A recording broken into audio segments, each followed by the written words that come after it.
Hi everyone, welcome back to YouTube channel Studia. और आज हम सीखेंगे पास्ट परफेक्ट टेंस। जैसे कि आप सबको पता ही है, हम 90 डेज की इंग्लिश स्पीकिंग सीरीज आप लोगों के लिए लेके आ रखे हैं और आज हमारा डे 8 है जिसमें हम पास्ट परफेक्ट टेंस आज पढ़ेंगे। देखो, परफेक्ट का मतलब कहीं ना कहीं आप सबको पता है कि निपुण होता है। और जब हम पास्ट परफेक्ट के बारे में बात करते हैं तो जो काम हम पास्ट में पूरा कर चुके थे उसके लिए हम पास्ट परफेक्ट टेंस का यूज करते हैं। अपार्ट फ्रॉम दैट मैं आपको एक चीज बोलना चाहूंगा, जिसको प्रेजेंट टेंस या पास्ट टेंस में कुछ भी कंफ्यूजन हो, आप कमेंट बॉक्स में क्वेश्चन पूछ सकते हैं। और देखो, जो भी क्लासेस मैंने आपको पढ़ाई बिल्कुल जीरो लेवल की पढ़ाई, बिल्कुल बिगनर लेवल की पढ़ाई है। आप जाइए और देखिए, अपने सारे डाउट्स को क्लियर कीजिए। तो आज की इस क्लास में हम पढ़ेंगे पास्ट परफेक्ट टेंस। आज के बाद मुझे नहीं लगता है किसी भी बच्चे के पास्ट परफेक्ट टेंस में कोई कंफ्यूजन रहेगा। तो ध्यान से देखिए। देखो, जब हम प्रेजेंट में बात करते हैं प्रेजेंट परफेक्ट की, तो सबको पता है यहाँ पे हमारा क्या आता है, हैव हैज के साथ थर्ड फॉर्म। हैज हमारे सिंगुलर के साथ आता है, मतलब singular form third person singular. और जो हमारा हैव है वो क्या आता है, प्लूरल के साथ। बट ऐसा नहीं कि प्लूरल के साथ आता है, आई के साथ भी आता है, सिंगुलर के साथ भी आता है, आई सिंगुलर होता है। तो जब हम प्रेजेंट में कोई भी काम पूरा कर चुके हैं तो उसके साथ क्या आता है, हैव हैज के साथ थर्ड फॉर्म। और वही जो पास में हम काम पूरा कर चुके हैं, तो जब हम पास में कोई भी काम कंप्लीट कर चुके हैं उसमें क्या आएगा, हमारा पास परफेक्ट में हैड आ जाएगा। यहाँ पे देखो, हैव हैज नहीं आता, यहाँ पे हैव की सेकंड फॉर्म होती है हैड, और यहाँ पे हम हैड के साथ थर्ड फॉर्म लगा देंगे। और फ्यूचर परफेक्ट में जो भी काम आप पूरा कर चुके होंगे उसमें विल हैव के साथ थर्ड फॉर्म। अब देखो, जो हैड होता है ये क्या होता है, हमेशा पास परफेक्ट में यूज होगा। इसके अलावा भी हैड बहुत सारी जगह यूज होगा। बट ध्यान रखना, जब हम पास्ट परफेक्ट टेंस के बारे में बात करते हैं तो ये एक हेल्पिंग वर्ब होती है। देखो, सबसे पहले आता है हमारा सब्जेक्ट, जो हमारा आई व्यू दे या ही सी इट या किसी का नाम हो। उसके बाद आता है हमारा हैड, फिर वर्ब की थर्ड फॉर्म, लास्ट में ऑब्जेक्ट। जैसे मैं तुम्हें देख चुका था तो क्या देगा, आई हैड सीन यू। तो यहाँ पे हैड के साथ देखो, हमेशा जो परफेक्ट होता है उसमें हमेशा वर्ब की थर्ड फॉर्म आएगी। She had torn my notebook, वहां मेरी नोटबुक फाड़ चुकी थी। Ravi had done the dishes, मतलब रवि बर्तन धो चुका था। ध्यान रखना, जो भी क्लास आपको पढ़ाई जा रही है आप प्रैक्टिकली ज्यादा करो। देखो, जब आप बोलोगे इंग्लिश तभी जाके आपको आएगी। आपने सुना होगा, पढ़ने से पढ़ना आता, लिखने से लिखना और बोलने से बोलना। एक छोटा बच्चा भी होता है ना, जो वो बोलना कैसे सीखता है, जब वो प्रैक्टिस करता है।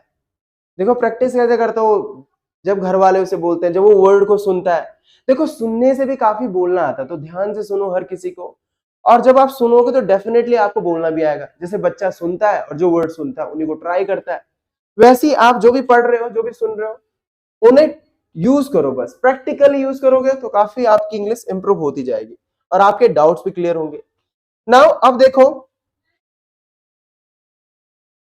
जब हम बात करते हैं नेगेटिव सेंटेंस के लिए, तो नेगेटिव सेंटेंस में क्या होता है, सबसे पहले हमारा क्या आएगा, सब्जेक्ट आएगा, फिर हमारा हैड, फिर हमारा नॉट, फिर वर्ब की थर्ड फॉर्म, लास्ट में ऑब्जेक्ट। जैसे he had not remembered you, मतलब वहां तुम्हें उसे तुम्हें याद नहीं है, मतलब वो तुम्हें भूल चुका है। तो रिमेम्बर मतलब क्या था, याद करना। जैसे आपने कोई चीज कहीं पे रखी और आपने बोला भाई वो चीज तो मैंने वहां पे रखी थी, तो हमें जब याद आता है ना तो उसी को बोलते हैं हम remember. Now they had not visited temple, वो मंदिर नहीं जा चुके थे। He had not won the helmet. तो देखो, वेयर की ये थर्ड फॉर्म है वोन, और वेयर मतलब क्या था, पहनना, और वहां हेलमेट नहीं पहन चुका था। तो यहाँ पे देखा हमने कि सबसे पहले सब्जेक्ट आया, फिर हैड आया, फिर हमारा नॉट आया, फिर वर्ब की थर्ड फॉर्म, लास्ट में ऑब्जेक्ट। तो नेगेटिव सेंटेंस में क्या होता है, ठीक हेल्पिंग वर्ब के बाद, हेल्पिंग वर्ब मतलब सहायक क्रिया, और यहाँ पे सहायक क्रिया क्या हमारी हैड, और हैड के बाद क्या है हमारा, ठीक नॉट आया, उसके बाद वर्ब की third form.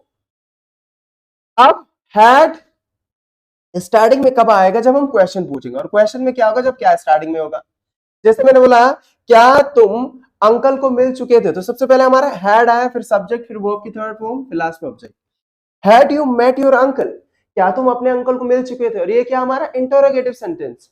Now had he hung around, क्या वहां घूम चुका था।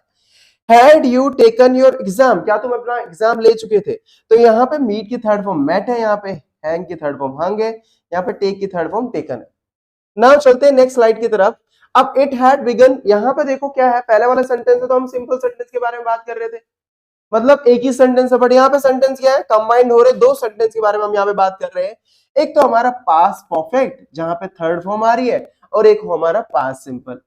तो इसी को क्या बोलते हैं हम 32 फॉर्मूला भी बोलते हैं। 32 फॉर्मूला मतलब क्या होता है, third form second form. Third form कब यूज करेंगे हम, जहां पे काम पूरा पहले हो चुका है या जहां पे पहले जो काम हम पूरा कर चुके हैं।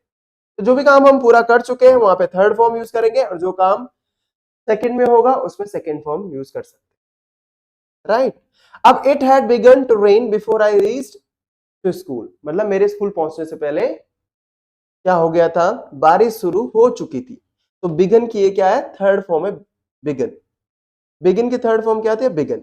The thieves had run away before the police reached, मतलब पुलिस के पहुंचने से पहले चोर भाग चुके थे। Ramesh went to school after he had taken his food. तो Ramesh had went to school after he had taken his food. अब यहाँ पे गो की सेकंड फॉर्म क्या, वेंट, और यहाँ पे टेक की थर्ड फॉर्म आ रही है टेकन। तो रमेश कब गया स्कूल, खाना खाने के बाद। तो खाना खाने के बाद रमेश कहां गया, स्कूल गया। The patient had died after the doctor had come. तो पेशेंट कब मरा, डॉक्टर के पहुंचने के बाद।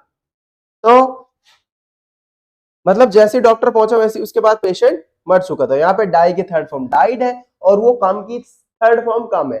देखो काम केम काम, काम की थर्ड फॉर्म हमारी क्या होती है, कम ही होती है। नाउ चलते हैं नेक्स्ट स्लाइड की तरफ। अब यहाँ पे देखो नेगेटिव सेंटेंस है, she had not washed the clothes before the washerman came. तो अब वॉशरमैन के पहले मतलब धोबी के पहले, धोबी के आने से पहले वहां कपड़े नहीं धो चुकी थी। तो धोने के लिए क्या बोलते हैं, वॉश, और यहाँ पे वॉश की थर्ड फॉर्म वॉश्ड। अब देखो I had not received your letter till yesterday, मतलब कल तक मैं तुम्हारा पत्र प्राप्त नहीं कर चुका था। नाउ तक के लिए हम टिल बोलते हैं, और रिसीव मतलब क्या होता है, किसी भी चीज को प्राप्त करना। और यहाँ पे रिसीव की थर्ड फॉर्म क्या है, रिसीव्ड है। आई had not seen this city before, मतलब मैं इस सिटी पहले नहीं देख चुका था। पहले के लिए क्या बोलते हैं हम, before.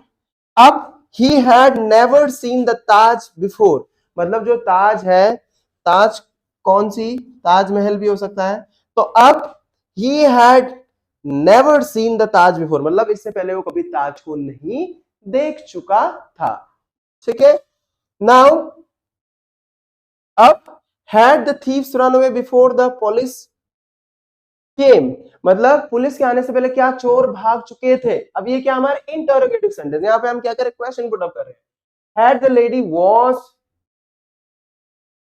He, had the lady washed the clothes before the washerman came. तो अब मैंने बोला क्या लेडी कपड़े धो चुकी थी वॉशरमैन के आने से पहले। देखो यहाँ पे ही था, ये गलत था हमारा। अब देखो क्या हो जाएगा, सबसे पहले यहाँ पे सब्जेक्ट क्या हमारा, द लेडी है।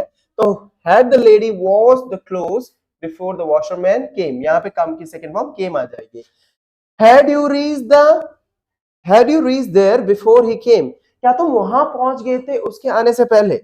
Had you already answered the question before the teacher told, teacher के बोलने से पहले क्या तुम आंसर दे चुके थे।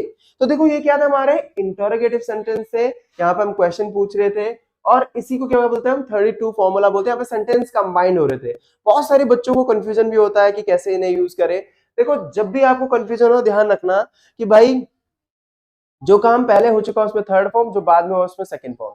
जैसे मैंने बोला कि मेरे पहुंचने से पहले ट्रेन जा चुकी थी, तो पहले कौन गई, ट्रेन गई। The train had gone before I reached.